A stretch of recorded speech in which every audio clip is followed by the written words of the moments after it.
BRTS બસની અંદર કેટલાક યુવાનો ડીજેની સાથે મસ્તી કરી રહ્યા, ડીજે પાર્ટી કરી રહ્યા હતા અને એક મોડેલ કે જે ડીજે હતી એના તાલે બધા નાચી રહ્યા હતા એવો વિડીયો સોશિયલ મીડિયાની અંદર વાયરલ થયો.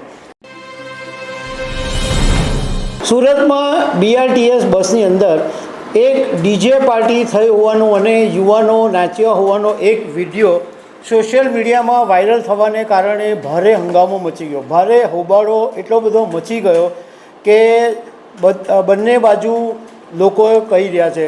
એક તરફ લોકો યુવાનોનું સમર્થન પણ કરી રહ્યા છે તો કેટલાક લોકો ટીકા પણ કરી રહ્યા છે. આ બાબતનો હંગામો એટલો મચ્યો છે કે સુરત મહાનગરપાલિકાના ટ્રાન્સપોર્ટ ચેરમેન એમણે પણ જે તેની સામે ગુનો નોંધવાની વાત કરી છે.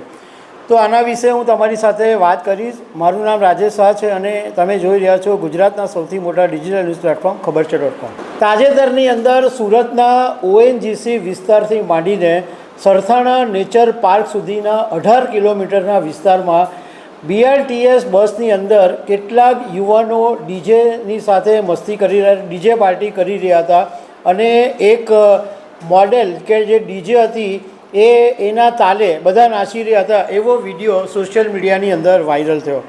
એવું પણ કહેવાયું કે આ આખો 18 કિલોમીટરનો BRTSનો રૂટ હતો અને 3 કિલોમીટર સુધી આ યુવાનોએ રસ્તો બાનમાં લીધો હતો અને જેમ જેમ બસ આગળ જાય એમ લોકો ચડતા જાય અને બસની અંદર યુવાનો જે હતા એ મસ્તી કરતા હતા, ડાન્સ કરતા હતા. હવે આ વિડીયો વાયરલ થયો એને કારણે હોબાળો મચ્યો અને અમે બધા લાગતા વળગતા લોકોની સાથે વાત કરી. સૌથી પહેલાં અમે સિટી લિંકના મેનેજરની સાથે વાત કરી, પ્રવીણ પ્રસાદની સાથે. તો પ્રવીણ પ્રસાદે અમને એવું કીધું કે આ યુવાનોને અવેરનેસ માટે એક તો safety awareness, zero accident policy, આ બધા માટે એક અવેરનેસ માટે અમે એમને 52 સપ્તાહ માટે કામ આપેલું હતું કે તમે બસની અંદર લોકોને અવેરનેસ ફેલાવો, સેફટી અવેરનેસ અને એ રીતના કામ કરજો. અને અમે સાથે એ યુવાનોની પાસે બાંહેધરી પણ લીધેલી કે એમણે વિડીયો પોસ્ટ કરવાનો નથી, એમણે અમને બાંહેધરી પણ લખીને આપેલી હતી.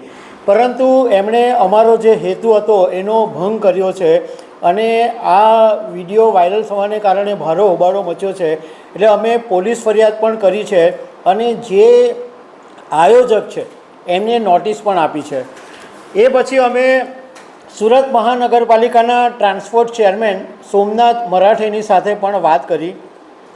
તો એમણે એમ કીધું કે સિટી લિંકના મેનેજરે અમને આ બાબતની જાણ જ નહોતી કરી અને આ બહુ જ ખોટી બાબત છે. એટલે અમે જે આયોજક છે એને પણ ખખડાવ્યા છે અને સુરત મહાનગરપાલિકા કમિશનરને પણ કીધું છે અને જે કોઈ પણ જવાબદાર હોય એની સામે ગુનો નોંધવા માટે કહેવામાં આવ્યું છે. હવે તમને એ જાણવામાં રસ પડશે કે આ કોણ યુવાનો હતા કે જે સિટી બસની અંદર પાર્ટી કરી રહ્યા હતા. તો અમે એની પણ માહિતી મેળવી અને અમને ખબર પડી કે આ એક કિડ લોકલ કરીને ગ્રુપ છે. એના પ્રમુખ ગગન ઢીંગરાની સાથે અમે વાત કરી.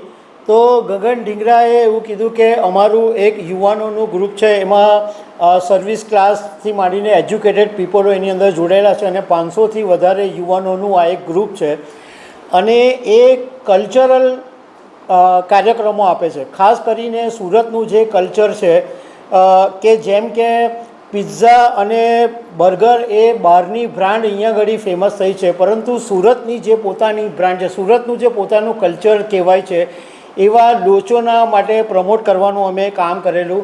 આ ઉપરાંત આવી અમે 3-4 ઇવેન્ટ કરેલી અને અમારો સિટી બસની અંદર એક અવેરનેસ ફેલાવવાનો અમારો પોઝિટિવ હેતુ હતો.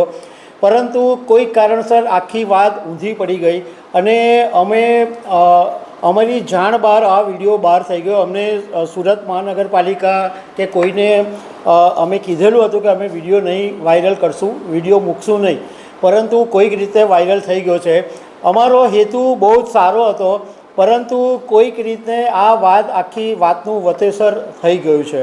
પરંતુ અમારું કામ જે છે કલ્ચર, સુરતના કલ્ચરને ફેલાવવાનું, એ જ અમારો હેતુ હતો. તો દર્શક મિત્રો, આવી અનેક વાતો સાથે અમે તમને મળતા રહીશું. Thank you very much.